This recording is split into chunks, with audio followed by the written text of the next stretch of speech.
épisode AMV Green Rally, Raphaël s'est transformé en un multiple champion du monde et vainqueur du Dakar. Enchanté! Ben, merci. Alors grâce à AMV, on se voit souvent quand même. Hein. Il y a toujours un événement, une course et tout. On arrive à se croiser, pas qu'une fois, un salon. Oui, grâce à AMV, grâce à la passion de la moto quand même aussi, parce que si j'étais pas passionné de moto, je ne serais pas lié à AMV et puis on se verrait moins en tout cas. Ce qui est marrant, c'est que c'est jamais sur la même chose. Ça peut être dans un salon, dans un camion, ça peut être sur une course avec de l'herbe ou ça peut être à moitié dans le sable. Aujourd'hui, on est dans les cailloux. Donc le Green Rally, c'est des nombreuses pistes qui sont ouvertes. Il n'y a pas vraiment de classement. Par contre, tout le monde se réunit. On a Paltarès, on a Antoine Méo, donc tous les ambassadeurs AMV sont là. Et donc, on est très content de te rencontrer. Est-ce que tu as fait un prologue du Dakar ici ?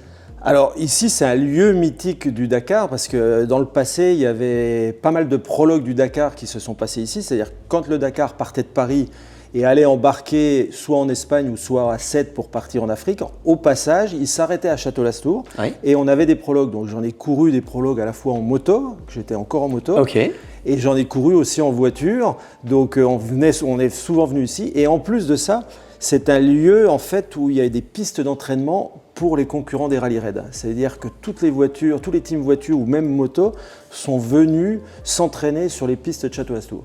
Ouais, c'est incroyable. Alors justement, on repart dans le passé. On est en 1987. Les gens qui sont, tu viens de passer, si je ne me trompe pas, chez Yamaha. Exact. Et donc, si tu veux, les gens les plus vieux, mais c'est genre Jean-Paul Mingels, mais genre, il a 32 ans. Est-ce qu'à ce moment-là, tu t'imagines que passé 60 ans, tu seras encore avec un blouson Yamaha et une casquette Red Bull qui n'existait pas? Non, qui n'existait pas. À l'époque, il y avait peut-être des casquettes gauloises blondes, Marlboro ou des choses comme ça. Maintenant, c'est Red Bull. T'imagines, t'as enterré les cigarettiers. T'as fait ressortir l'alcool des cigarettiers, tu as fait ressortir une boisson énergétique. Donc c'est assez fou. Est-ce que tu aurais cru, peut-être, imaginer 30-40 ans, mais 60? Mais non, mais écoute, non, jamais, parce que c'est vrai que très jeune, mon rêve c'était de devenir pilote professionnel. Et dans ma famille, je me rappelle, oui, peut-être tu as les qualités, les capacités, mais après, tu vas faire quoi? Pour mon père, pour mes grands-parents à l'époque, ils pensaient que j'allais faire de la moto pendant 3, 4, 5 ans et qu'après, il fallait trouver un métier normal. Et aujourd'hui, plus de 40 ans après, en fait, je suis toujours dans ce monde du motorsport, dans ce monde de passion et de ce monde qui m'a fait rêver quand j'étais adolescent, en fait. Donc, entre guillemets, pour faire un vrai raccourci, c'est une vie de rêve, tout simplement. Je connais qu'un, finalement, qui a fait un peu comme toi, c'est Alain Prost. Un autre énorme champion. Oui, bien sûr. Il a été pilote au top niveau avec tous ses titres en championnat du monde de Formule 1. Et puis après, il a été manager d'équipe. Et puis, il a toujours gardé un pied dans le monde de la Formule 1. Et puis surtout, c'est resté un athlète sportif de haut niveau. Toute sa vie. Vélo de route. Ouais, beaucoup de vélo. Il est hyper affûté et un vrai passionné. Mais en plus, avec une approche très calme de tout ce qu'il a toujours eu fait. En fait, c'est pour ça qu'on l'appelait le professeur. En fait, il avait une analyse parfaite. Et je ne veux pas dire que je me suis inspiré un peu de sa façon de faire, mais quand même, c'était quelqu'un pour qui j'avais beaucoup de respect et puis j'aimais son approche de la compétition. Test moto et discussion moto, Stéphane. Alors là, j'ai une des premières Ténéré et toi, tu as une des dernières. Écoute, exact, hein, c'est une 2025 avec un peu d'électronique, super moderne et adaptée à la balade tout terrain. Alors justement, ça nous amène directement au point que je voulais aborder, c'est les motos. Tu as eu la chance ou la malchance de rouler sur tout ce qui existe pour le Dakar. Donc parle-nous déjà, la première fois que tu as fait un rallye, sur quel type de moto que tu étais, sur quel type de Yamaha? Écoute, c'était une 660 Ténéré qui était un refroidissement à air et qui était déjà une moto d'usine, mais c'était pas la dernière évolution des monocylindres, c'était une version intermédiaire qui était pas mal. Et pour moi, je veux dire que pour découvrir la discipline, c'était largement suffisant en termes de performance. C'était 660 monocylindres, refroidissement à air. Au niveau de la performance, tu comparerais ça à quoi aujourd'hui? Alors, je sais pas... à une 2,5 WRF? Non, quand même, ça avait beaucoup plus de couple. moins puissant qu'une 450 actuelle, mais plus tracteur en termes de comportement moteur, plus tracteur, beaucoup de couple, beaucoup de force dans le sable, mais pas énormément de puissance à la fin. Une puissance quand même assez limitée, mais un moteur en fait vachement facile à exploiter, vachement facile à conduire. J'ai été élevé, moi, tu sais, par les magazines, Motocrampon, Motoverte. Ouais. Et donc, si tu veux, si on m'avait dit que physiquement, celui qui resterait le plus affûté, le plus carré, le plus performant, c'était Stéphane Peter Hansel, j'aurais pas cru, parce que moi, on me parlait de saucisson, on me parlait de je m'entraîne le moins possible, on me parlait de ça, qui était peut-être d'ailleurs quelque chose de faux, mais c'est fou quand même que Cyril Esquirol, aujourd'hui, il n'est plus dans la moto, il fait beaucoup de VTT, attention, mais malgré tout, tu es resté hyper affûté. Le plus dur, c'est pas d'être affûté 3 ans, c'est d'y être 40 ans. Comment tu as fait? Qu'est-ce que tu as changé peut-être? C'est pas des mensonges en disant que j'étais peut-être un peu le moins entraîné des enduristes ou même sur les rallye raids. C'est vrai que j'ai surfé sur probablement un talent peut-être… de pilotage. Un talent de pilotage et puis peut-être une approche stratégique de la course. Mais c'est vrai que je me suis jamais trop fait mal à l'entraînement. Et c'est peut-être ça en fait qui m'a permis de ne pas me griller pendant… De rester jusqu'à aujourd'hui. Voilà, parce qu'en fait, quand tu te mets des doses d'entraînement à très haut niveau pendant 5 ans, pendant 10 ans, pendant 15 ans, mais arrive un moment, le corps, il sature. Et en fait, moi, j'ai toujours su gérer, faire juste ce qu'il fallait. Et aujourd'hui, je suis obligé de continuer à le faire, hein, forcément, mais je ne me suis jamais grillé et fait trop mal. C'est une bonne analyse, parce que Raphaël, nous, on vient du monde du supercross motocross. Ouais. Carmichael, 27 ans, Dungey, 27 ans, Stewart, ça doit être genre 26 ans. L'inverse. Mais après, c'était dans des périodes où chaque discipline était moins poussée à l'extrême que ça l'est aujourd'hui. C'est-à-dire que maintenant, si tu n'es pas un super athlète pour gagner en motocross, jamais tu y arriveras. Il faut avoir le talent, il faut avoir la technique, mais il faut être un super sportif de haut niveau. Il y a une certaine période où on pouvait encore surfer un peu plus sur son talent. Alors, je suis un peu d'accord là-dessus, mais il y avait d'autres notions qui n'existaient pas à l'époque. Du matériel non adapté. J'ai vu Stéphane Peter Hansel sur une Husqvarna 4 temps à Bercy. Pas 4 temps, à 2 temps. C'était à 2 temps. Ouais. C'était à 2 temps à Bercy. Je t'ai vu faire, tu as roulé sur une Yamaha 2 temps en super motard. Tu vois, on est d'accord. Et puis il y avait le côté danger. Tu m'as raconté des anecdotes quand tu t'entraînais au Dakar en Mauritanie où tu te faisais arrêter par des mecs qui avaient des fusils. Donc, alors c'est vrai, mais à l'époque sur le Dakar, en fait, c'était pas rare, par exemple, qu'on ait une étape annulée pour des raisons X, Y, qui étaient en fait souvent en termes de sécurité militaire, menaces terroristes. Mais nous, on était dans notre course et on pensait même pas au danger. On était tellement focalisés sur notre résultat, qu'est-ce qu'on va perdre, qu'est-ce qu'on va gagner aujourd'hui, que ok, l'étape est annulée pour X raisons, mais on savait même pas ce que c'était, on s'en moquait.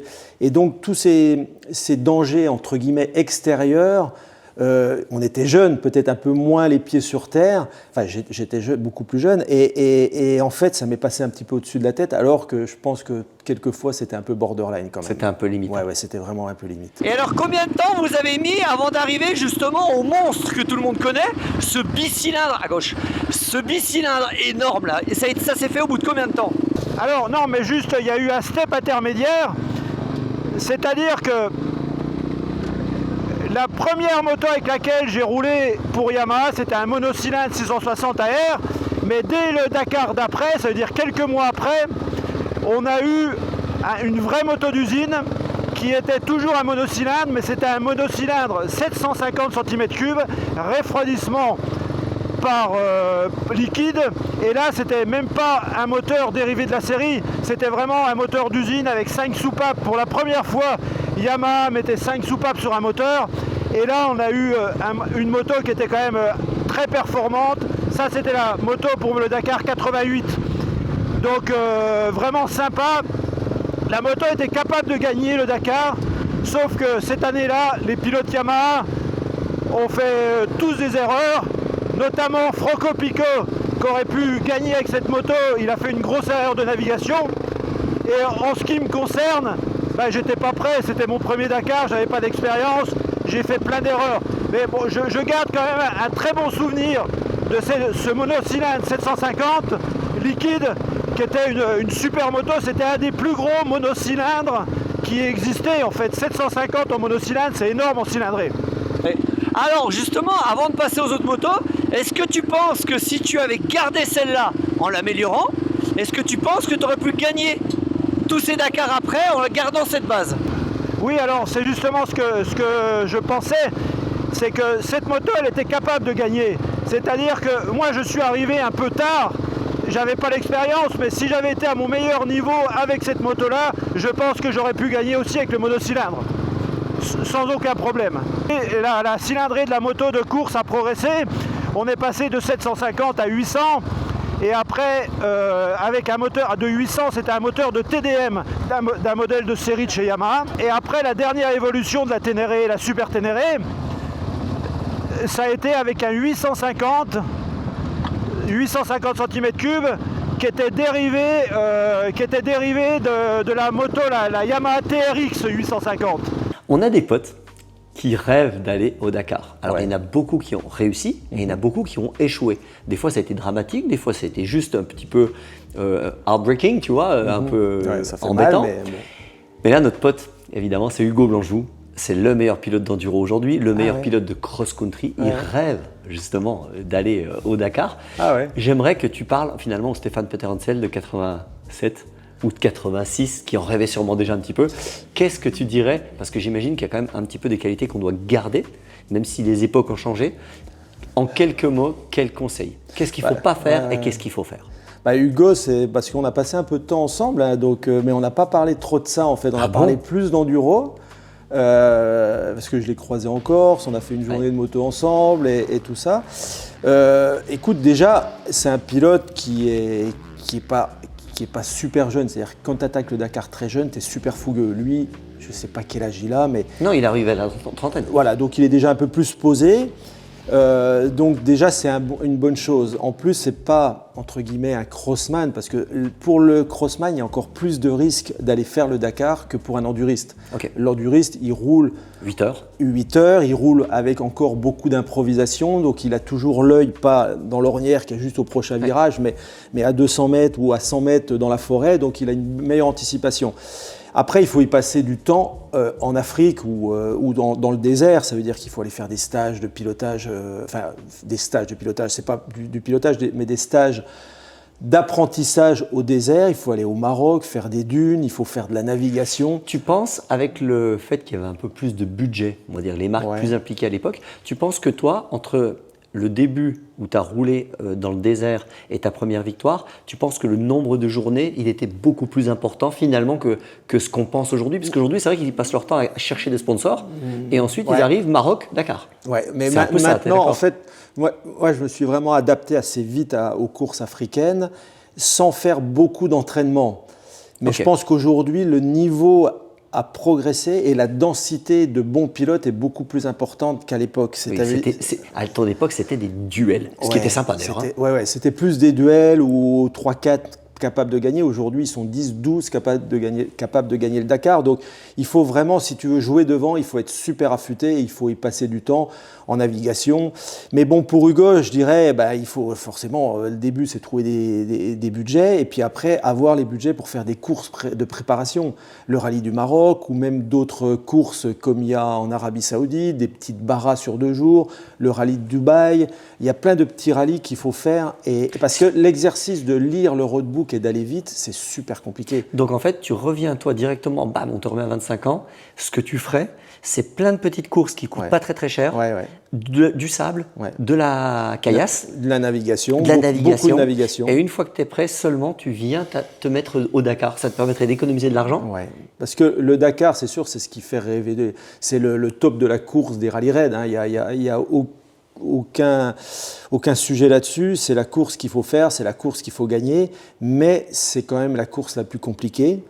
Et donc il faut bien la préparer. Et ça, c'est un vrai pilote professionnel. Pour moi, il ne faut pas qu'il y aille moitié préparé, il faut qu'il y aille quand il sera prêt pour ça. Alors, je ne suis pas dans le truc, mais c'est vrai que de l'extérieur, j'ai l'impression qu'il y a beaucoup de gens qui s'inscrivent au Touquet sans aller à Lune Plage. Et c'est un peu ça pour le Dakar. Hein. C'est un peu ça, mais... Il y en a les 3/4, après, ils arrivent sur place, et du coup c'est compliqué. Mais bon, après, ça se comprend aussi, parce que faire des courses de préparation, c'est encore plus d'argent, plus de budget, et ça devient tout de suite beaucoup plus compliqué. Donc, c'est pour ça, on mise tout sur the event, le Dakar, et voilà, donc, mais bon... Oui, toi, il y avait le rallye des pharaons, il y avait beaucoup d'épreuves. Je me rappelle, donc, Yamaha, donc Jean-Claude Olivier à l'époque, il n'a pas trouvé Peter Hansel tout de suite. On est d'accord qu'il a cherché beaucoup dans les crossman, Jacques Vimon, dans les Malherbe, dans les enduristes, dans les mecs qui faisaient un peu plus de raids. Donc finalement, c'est un peu ce que tu me dis. Un enduriste aura quand même des facultés, je pense, à performer meilleur. Alors aujourd'hui, l'enduriste, ça reste la meilleure école pour le rallye raid. Mais aujourd'hui, ce qu'on s'aperçoit, c'est que les mecs qui sont au top au Dakar, souvent, ils ont le désert aux portes de leur maison. C'est encore différent. Comme les mecs du Touquet. Ils viennent de Dunkerque. Exact. Mais à l'époque, nous, en fait, les mecs qui dominaient le Dakar, c'était des Italiens, des Espagnols, des Français, et on n'avait pas de désert. Mais aujourd'hui, depuis que le Dakar est parti en Amérique du Sud, les mecs d'Amérique du Sud se sont devenus très très bons. Donc les Benavides, mais ils ont le désert derrière chez eux. Il y a un mec comme Rose Branch qui habite au Botswana, qui a gagné le championnat du monde l'année dernière de rallye raid. Il a fait 2 au Dakar et gagné le championnat du monde. Botswana, il a le désert derrière chez lui. Et Sunderland habitait à Dubaï. Voilà, Sunderland habitait à Dubaï. Et en ce moment, c'est Sanders qui est australien. Et derrière, il ouvre la porte, c'est le bush, les pistes sablonneuses dans la moitié de savane. Et c'est lui qui cartonne en ce moment. Donc, alors, je ne sais pas si c'est un lien qu'il faut prendre en considération, mais pour moi, c'est vraiment un point important d'avoir le désert à la porte de la maison. Ça sent le conseil à Adrien Van Beuren, d'ailleurs. Mais bon, il y passe du temps. Non, je sais bien. Adrien, il se donne les moyens. Adrien, il a bien progressé. Non, puis après, c'est des détails, et ils sont 12. C'est des détails. Et encore une fois, Adrien, je crois qu'il n'est pas prêt à prendre ce dernier risque que certains prennent. Et ça, on ne peut pas juger. Non, on ne peut pas juger. On ne peut pas juger. Mais je pense qu'il s'est fait mal quelques fois et ça l'a quand même calmé. Et c'est un pilote qui est très intelligent et il réfléchit alors que certains déconnectent un petit peu plus rapidement que lui. C'est ça la différence. Bon, on a connu beaucoup de vainqueurs qui l'année après se faisaient un fémur. Un vainqueur, l'autre, après, il se fait un hôpital. C'est vrai que c'est compliqué. C'était pas trop chiant de changer tous les ans de moteur, de moto. T'aurais préféré, j'imagine, garder une base et l'améliorer petit à petit. C'est vrai que la vie d'aujourd'hui des pilotes, elle est un peu plus facile au niveau mise au point, on est d'accord, hein? Oui, mais en fait, on avait quand même la chance d'avoir 2 équipes. La première équipe, c'était l'équipe d'ingénieurs et de pilotes d'essai japonais. Et après, qui faisait déjà un travail énorme, qui dégrossissait énormément. Et après, les motos arrivaient en Europe. Et chez Yamaha France, on avait des gens extrêmement compétents. En l'occurrence, Dominique Rochette, qui était le chef du service course. Et qui, lui, apportait encore des modifications. Et avec ces 2 équipes, à la fois japonaises et françaises, on avait des motos qui étaient super abouties. Il n'y a pas une année où tu t'es dit, là, ce coup-ci, j'ai pas l'arme. On s'est planté. Non, sincèrement, chez Yam, on était très compétents. Enfin, j'avais autour de moi un staff hyper professionnel. Et encore une fois, ce qui était peut-être le point le plus important pour gagner des Dakar, c'était la fiabilité. Et en fait, chez Yamaha, j'ai jamais eu un problème. C'est-à-dire que je te dis pas le nombre de courses que KTM a perdu sur des problèmes techniques, c'est-à-dire les pilotes en tête de la course et sur des problèmes techniques, ils abandonnent. Moi, j'ai jamais connu ça de toute ma carrière chez Yamaha.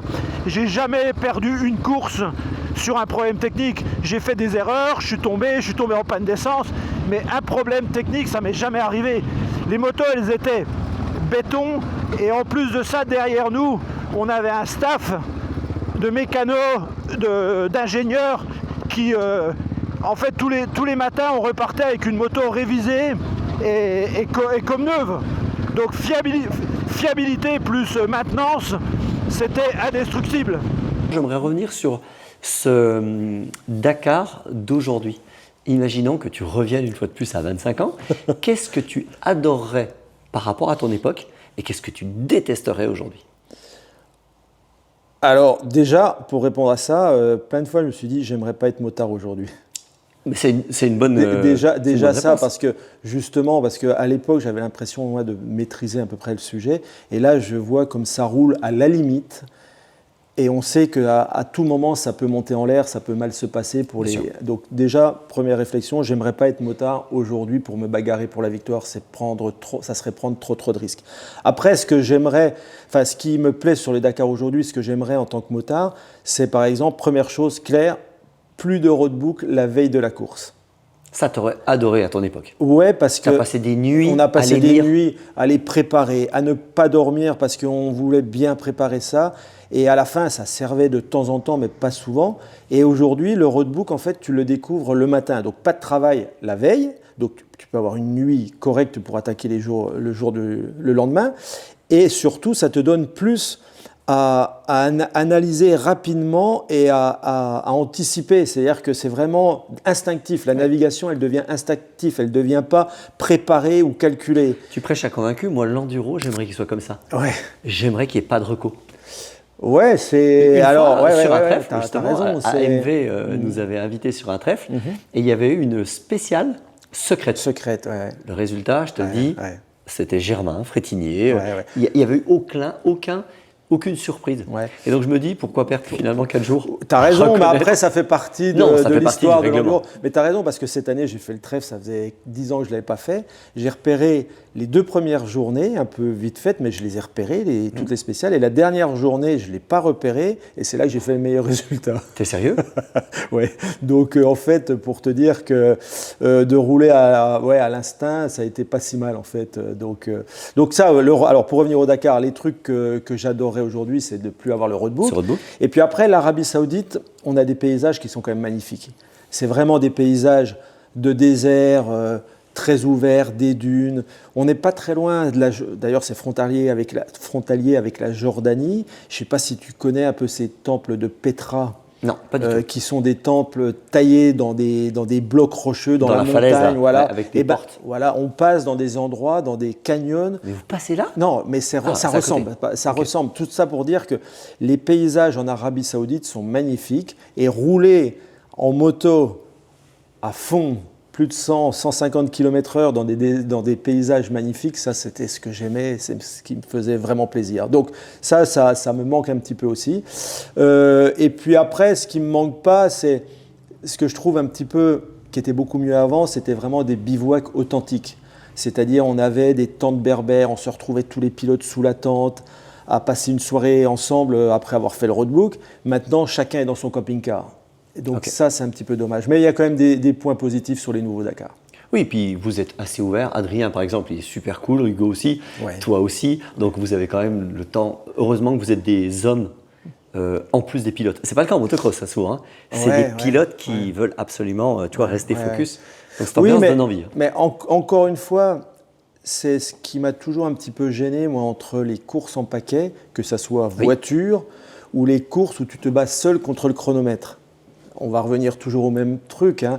J'ai fait du motocross à l'époque, j'ai fait de l'enduro, mais j'ai tout de suite senti que si tu voulais être bon en motocross, en dehors de la technique et du physique qu'il fallait avoir, il fallait savoir de temps en temps s'imposer sur l'autre. C'est-à-dire avoir un esprit dominateur, mâle, et s'il faut te faire un bloc-pass, je te fais le bloc-pass. Tu prêches un convaincu. Tu as vu les podiums de MXGP, les trois se détestent. Ils se regardent à peine. J'ai vu surtout les finales, que ça soit en MX ou en Supercross. Et en Supercross, c'est encore une fois, c'est borderline.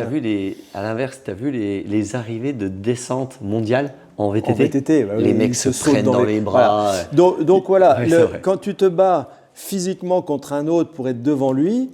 En plus, là, c'était les finales des championnats du monde ou du SMX, c'est ça. C'était Diegan, c'était un peu... Mais quand tu vois ces disciplines où tu te bats contre le chrono, que ce soit en VTT, en VTT de descente, en enduro, au Dakar, donc c'est pour ça qu'à la fin... On peut aller se voir, dire ouais, ta journée elle s'est passée comment? Moi j'ai merdé, j'ai été bon là, hein. Et en fait il n'y a pas de tension, il y a aucune tension. Et donc le soir on peut passer un moment ensemble, boire un coup ensemble et partager. Donc j'aime cette ambiance de l'enduro, du Dakar, où il y a toujours une bonne solidarité, où vraiment on est tous tous copains, à part peut-être certains qui se détestent et qui se détesteront toujours, mais globalement, on a une super ambiance. Bah oui, le plus bel exemple, justement, c'était Adrien qui se battait contre son beau-frère. Et il s'entraînait avec son beau-frère. Ouais, c'est ça. Et au fait, le Touquet,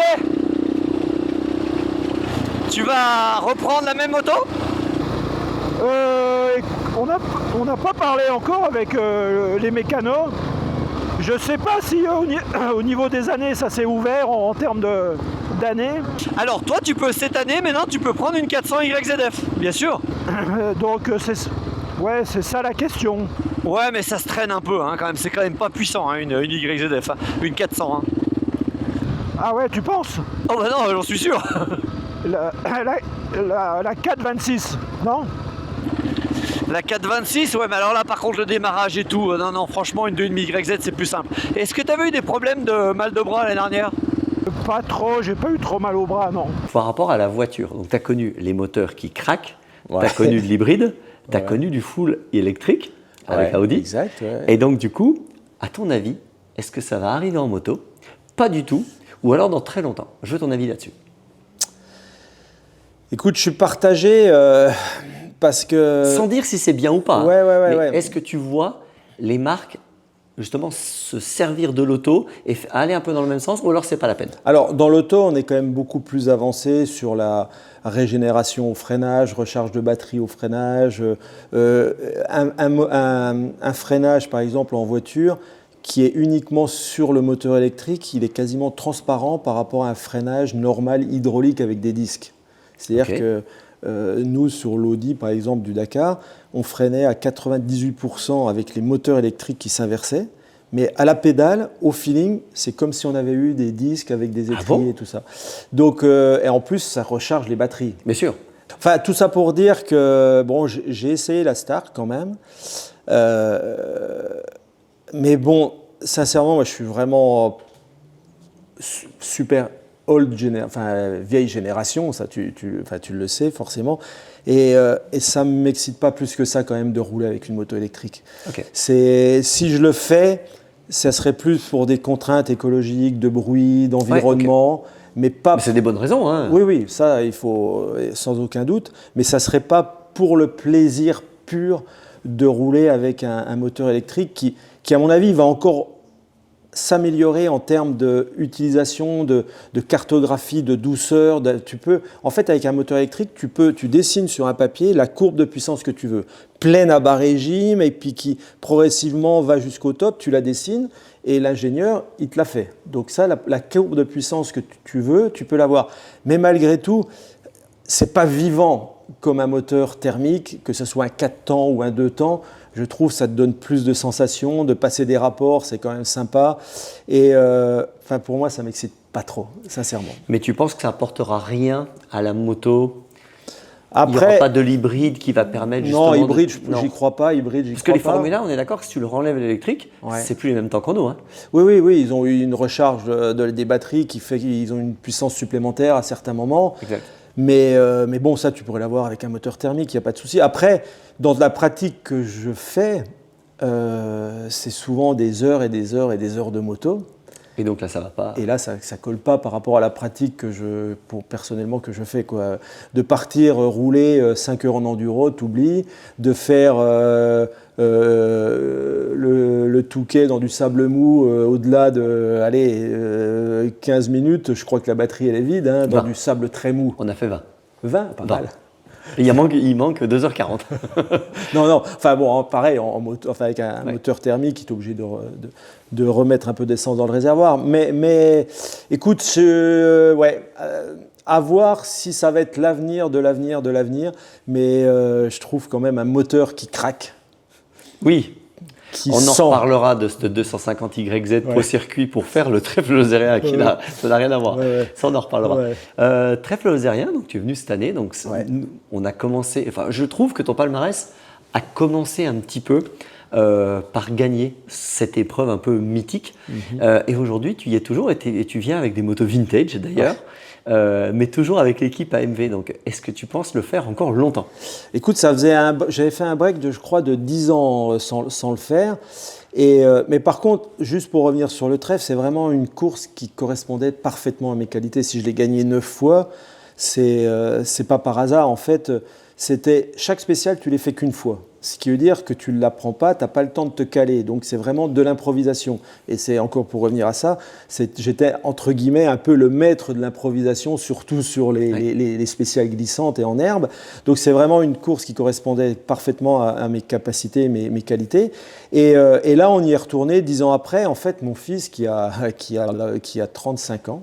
Ouais. Alors qu'on connaît bien sur la chaîne, parce que c'est grâce à lui qu'on a pu essayer le Peugeot X400. C'est vrai que tu connais, c'est vrai. On travaille plus avec Nicolas Peter-Hansel, nous, qu'avec Stéphane. Ouais, et donc, il s'est mis à faire de l'enduro super tardivement, il y a 4-5 ans.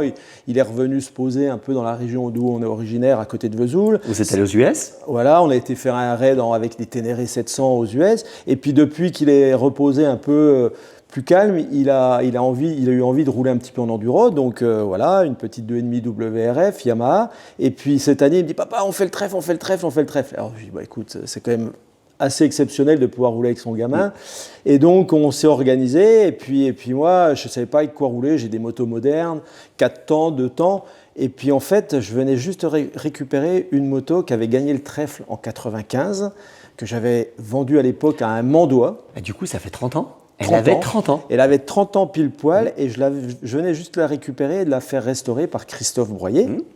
Et je lui dis, bah, écoute, au lieu de rouler avec une moto moderne, pourquoi pas faire un petit anniversaire de la 30e, une de mes dernières victoires d'ailleurs, je crois en 95, et rouler avec cette moto. Et donc on l'a refaite.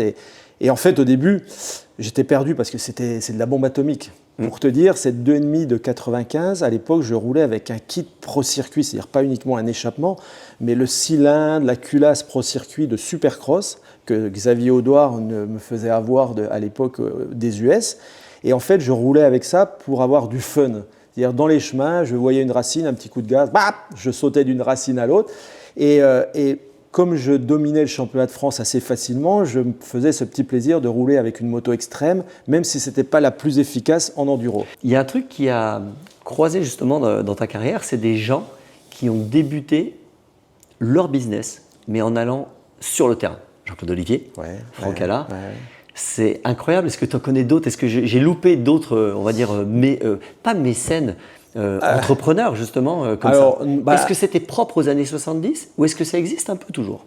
C'est un peu décalé, il y en a qui ont commencé plus tard, mais c'est vrai que c'est marrant quand même, ces 50 ans d'assurance moto verte. Moi, le premier partenariat que j'ai eu avec Assurance Moto Verte, c'était en 85, donc ça fait 40 ans. Wow, et après, j'ai fait tous mes Dakar sous les couleurs Assurance Moto Verte. Mais en fait, il y a des gens qui ont compté énormément dans ma carrière. Tu les connais au moins tous de nom. Il y a eu Sora au départ quand même, qui était l'importateur. On en a parlé avec Raphaël ce matin. On a refait ta carrière.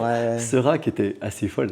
Après, c'était pas super simple, mais... J'ai dit folle. Mais j'ai pas dit calculé. Mais quand même, ça a été une personne importante. Et après, il y a eu Jean-Claude Olivier. Forcément, c'est lui qui m'a fait grandir en fait. Il m'a fait grandir parce qu'il m'a donné tout ce qu'un pilote avait besoin pour s'épanouir. Les moyens techniques, les moyens financiers, les mécaniciens autour de moi. Il m'a dit, le but c'est que tu gagnes le Dakar un jour, mais si tu as besoin de faire de l'enduro, du supermotard pour préparer le Dakar, tu fais tout ce que tu veux. Donc il m'a donné tout à disposition. C'est dingue. Et il m'a fait confiance et au début j'ai un peu trébuché. Et donc s'il y a vraiment une personne à retenir, c'est Jean-Claude Olivier, ça c'est sûr. C'est là, à part mon père avant qui a mis lui le premier pied à l'étrier, mais après c'est Jean-Claude Olivier. Et puis après Franck Allard, on a toujours partagé la passion des choses bien faites, des choses claires. Et puis de la moto, mais de la voiture aussi. Parce qu'on a fait des courses d'endurance ensemble. Le vintage. On a fait le vintage, mais on a gagné une course. Lui était pilote aussi dans course d'endurance tout-terrain. On a gagné 2 fois les 24 heures de Paris en 4x4 ensemble. Ok. Et voilà. Et en fait, ce que j'aime bien chez Franck et chez AMV, c'est que c'est carré, c'est propre, c'est net, c'est du travail bien fait. Il ne faut pas oublier que la vie d'un pilote, c'est incertitude, blessure, doute. Et c'est vrai que d'avoir des gens qui t'amènent un cadre hyper carré, ça te permet de relaxer. Tu sais, les contrats d'aujourd'hui, c'est plutôt du 1 an. Ouais. Et j'avoue que c'était pas... Alors, à ton époque, c'était un peu plus long, mais c'était dur quand même. Hein. Oui, aujourd'hui, c'est vrai ils ont toujours une épée de Damoclès au-dessus de la tête. Je vois bien, je lis, je suis tout. Hein. À part Jet Lawrence, tu vois, qui a signé sur 5 ans. À part des exceptions, des extraterrestres. la plupart du temps, c'est 1 an sur 1 an. Et j'avoue que c'est un peu stressant. Mentalement, c'est pas drôle. Hein. Quand on a gagné autant de courses, de titres que toi, me dis pas qu'il y en a un que tu as raté et que tu as en travers de la gorge. C'est pas possible. T'as pas le droit. Non, de titre. Non, ça va. Il n'y en a pas un où tu as encore la rancœur de se dire pourquoi j'ai pas pris intérieur dans ce dernier virage. Il n'y a pas ça, rassure-moi. Non, écoute, non, sincèrement, il y a une frustration dans ma carrière. Ah, j'étais sûr. Non, mais c'est pas en moto. Ah, c'est quoi? C'est quand, pour des consignes de course, dans la dernière étape du Dakar, je suis obligé de laisser passer mon coéquipier Nani Roma pour une victoire au Dakar. Ah ouais. Ouais, pour en fait. Réexplique-moi parce que. Non, alors en fait, je suis chez Mini à l'époque et en voiture. En voiture chez Mini et j'ai déjà signé pour l'année d'après changer chez Peugeot. Donc Mini, ils savent que je vais les quitter, mais il y a quand même un Dakar à terminer, à faire. Et en fait, début de course, je me perds avec mon copilote, on perd 1 heure. Et donc, toutes les choses sont bien puisque je suis assez loin derrière, comme j'ai perdu 1 heure, et Nani Roma est en tête. Donc pour Mini, tout est OK. Tout est OK. Un mec devant et toi qui gagne spécial sur spécial. Voilà. Et donc, en fait, Nani Roma est en tête. Et comme lui, il doit rester, continuer encore quelques années chez Mini, tout va bien. Mais moi, je dois quitter Mini pour aller chez Peugeot. Donc, et en fait, au fur et à mesure que la course avance, je remonte sur Nani Roma et je reviens à 2-3 minutes. Et là, à 3 jours de la course, le team manager me dit, écoute, il faut bloquer les positions. Alors que j'ai repris quasiment 1 heure en 1 semaine. Et dans ta tête, 1-2 ou 2-1, pour Mini, c'est la même chose quelque part. Sauf qu'une victoire est terminée deuxième, t'es le first loser, hein, comme d'habitude. Hein. Donc, et un peu orgueilleux, je continue à attaquer, je passe en tête quand même, malgré les consignes de course. Ça faisait la gueule le soir? Ah, ça faisait la gueule, mais plus que la gueule.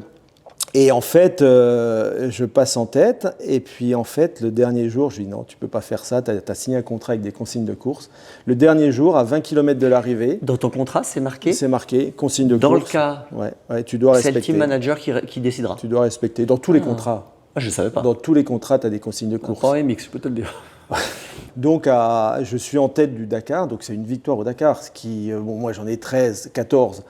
Une de plus, une de moins, ça fait pas grand-chose. Mais J'adore. Non, mais c'est vrai que pour un mec qui a jamais gagné une victoire au Dakar, c'est. Puis ils veulent le numéro 1 l'année d'après. C'est vraiment la course de l'année.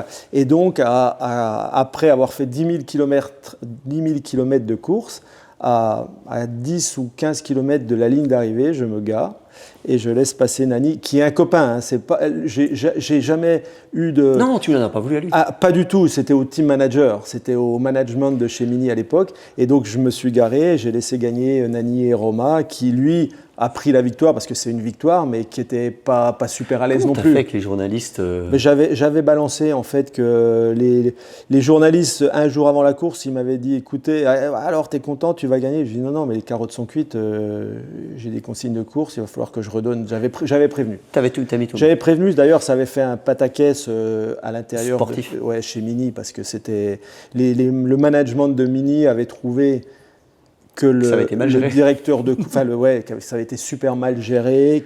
En fait, dans les contrats, c'est ce que j'aurais dit, je lui dis, vous êtes gentil, dans les contrats, vous mettez qu'il y a des consignes de course à respecter, mais vous ne mettez pas que ça doit rester confidentiel. Erreur. Ouais. Tu perds combien en faisant ça? Alors, j'ai laissé passer, mais avant de laisser passer, je lui ai dit, écoutez... Genre, si tu perds 500 000 euros de bonus, je leur ai dit, écoutez... donnez-moi au moins la moitié, quoi. Voilà, c'est ça. J'ai négocié avant de le laisser passer. La veille de l'arrivée, je lui ai dit, écoutez, demain, je le laisse passer. Mais par contre, la prime de course, vous devez me la payer. Ah, t'as eu la prime complète. Mm. Oh, il est bon. Tu sais, il est moitié avocat, moitié pilote. Il connaît tous les termes. Non, mais c'est normal. Mais écoute, c'est le sport business. Mais c'est quand même dur. C'est quand même dur de laisser passer une victoire comme ça, tu sais que sportivement... Non, mais ils t'ont pris ton ego, ils t'ont pris une victoire. Ouais, et puis tu t'es mis, c'est-à-dire que j'avais fait une erreur en début de course où je perds 1 heure, mais après, tous les jours, je prends des risques comme ça pour remonter devant. C'est-à-dire tous les jours, je regagnais 10 minutes, 10 minutes, 10 minutes. Et au bout d'une semaine de cours, je suis à nouveau capable de gagner et en position de gagner. Et là, tu sais que tu as pris des risques quand même avec ton copilote, tu as roulé à la limite. Et là, on te dit non, mais les jeux sont faits, de toute façon, tu dois rester derrière. Et là, tu deviens fou. Ouais. Donc voilà, mais ça c'est une petite frustration. Après, pas de frustration sur des mauvais résultats ou des résultats loupés. C'est plutôt des courses, j'aurais aimé faire du WRC en rallye par exemple, en voiture. Une vie plus longue, tu veux dire? Ouais, une carrière un peu plus longue. Une deuxième vie, ouais. Mais j'aurais aimé faire du rallye automobile. J'aurais aimé, à l'époque, on a failli le faire avec Yamaha, faire la course mythique de Pikes Peak. Oui. Mais à l'époque, elle était 80% de terre. Et là, tu aurais pu te débrouiller. Et là, on voulait le faire avec un bicylindre du Dakar dépouillé, allégé, sauf qu'à l'époque, l'AMA, la réglementation américaine, interdisait les bicylindres de plus de 850 cm3, un truc comme ça. Donc on était coincés. Ça, j'ai pas pu le faire. C'était un de mes rêves. Et un deuxième truc en moto que j'aurais aimé faire, et ça s'est presque fait, j'avais demandé l'autorisation à Jean-Claude Olivier, c'était d'aller aux États-Unis faire une course de dirt. C'est avec les Harley, avec les Indians, tout ça. Et en fait, Yamaha n'avait pas de moto à l'époque. Et on avait négocié, je crois que c'était avec Moto Verte, le magazine, c'était eux qui me supportaient dans ce projet pour faire un sujet.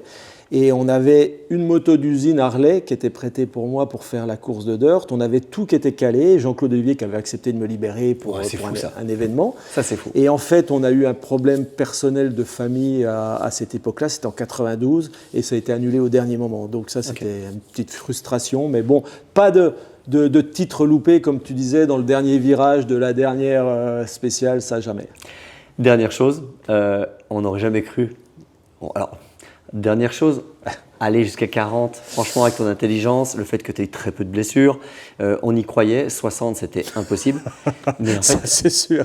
Qu'est-ce qui nous empêche de t'imaginer à 80? Mais non, alors, mais si. Mais non, quand même mais pas. Complètement. Non, mais là, par exemple, si je veux continuer à rouler un petit peu en moto, parce que je sens que j'ai encore un petit peu de technique. Mais combien? 10 ans? Je suis limité, je dois me faire... mais ça, je t'ai donné un conseil. Je dois me faire mettre des prothèses. Faut pas que t'attendes. Hein. Ouais, mais bon... Plus vite, demande à Demester. Oui, je sais, mais il faut que je le fasse et j'ai pas envie de... Enfin, je suis pas super motivé pour l'instant de me retrouver... à l'hôpital. Donc, si je veux vraiment continuer à prendre du plaisir, il va falloir que j'y passe et il faut que je prenne un moment pour ça. Mais autrement, l'envie de rouler, elle est toujours là. On fait un peu de course en Italie, de moto ancienne, un petit peu de course moderne, un petit peu. Je prends beaucoup de plaisir à rouler. On a rendez-vous à 80 ans sur le canapé. Nous, tu sais quoi? Il y a plus de chances que MX-Test s'arrête. Non. Avant toi. Tu sais, quand je roulais, quand j'avais 40 ans en voiture ou 45 ans, je voyais Jean-Louis Schlesser, je ne sais pas si ça te dit quelque chose, qui avait 50, 55 ans et qui roulait encore dans la carte. Je me disais, mais qu'est-ce qu'il fout là, ce vieux con? Il ne peut pas laisser la place aux jeunes. Et maintenant, je n'ai pas 55 ans, j'ai 60 balais et je suis toujours là. Donc, on va presque dire que c'est ridicule ou je ne sais pas. En fait, non, ça je ne regarde pas où l'œil des gens m'importe peu en fait, parce que c'est pareil, à un moment, quand j'ai régressé en moto, je me suis dit, écoute, t'as été champion du monde, t'as gagné, nanana, si tu continues à faire des courses où il y a du public, où il y a des gens et qui doivent régresser, c'est pas bon pour ton image et tout ça, mais est-ce que je dois me priver de mon plaisir? Bien sûr. Par rapport au regard des gens? Et puis je me suis posé un moment, je me suis dit, écoute, la passion, elle est plus forte que le regard des gens, même s'ils pensent, ouais, ça y est, Peter, il est has-been, machin, tout ça. Je m'en fous, en fait, j'aime la moto, j'aime rouler. Mais c'est dur de passer ça. Hein. Je pense plus à mon propre plaisir qu'au regard des autres. Et voilà, et la passion, elle est là, et je continue à rouler, même si je roule beaucoup moins vite. Bon, rendez-vous dans 10 ou 15 ans. Ça marche.